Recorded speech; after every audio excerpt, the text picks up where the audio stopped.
কবি সুকুমার রায়ের লেখা সৎপাত্র। শুনতে পেল পোস্তা গিয়ে তোমার নাকি মেয়ের বিয়ে, গঙ্গারামকে পাত্র পেলে, জানতে চাও সে কেমন ছেলে? মন্দ নয়, সে পাত্র ভালো, রং যদিও বেজায় কালো, তার উপরে মুখের গঠন অনেকটা কি পেঁচার মতো। বিদ্যে বুদ্ধি বলছি মশাই, ধনী ছেলের অধ্যবসায়, 19টি বার ম্যাট্রিক এসে ঘাইল হয়ে থামল শেষ। বিষয় আসল ওরে বেজায়,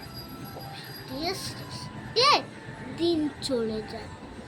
মানুষ তো নয় ভাইগুলো তার, একটা পাগল, একটা গুয়া, আরেকটি সে তৈরি ছেলে, জাল করে নোট গেছেন জেলে।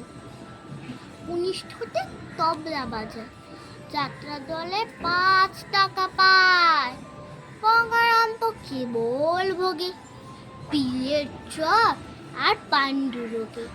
কিন্তু তারা উচ্চ ঘর, কংসরাজের বংশধর, সামলাহেরি বনগ্রামে কি যেন হয় গঙ্গারামে। যা হোক, এবার পাত্র পেলে, এমন কি আর মন্দ ছেলে।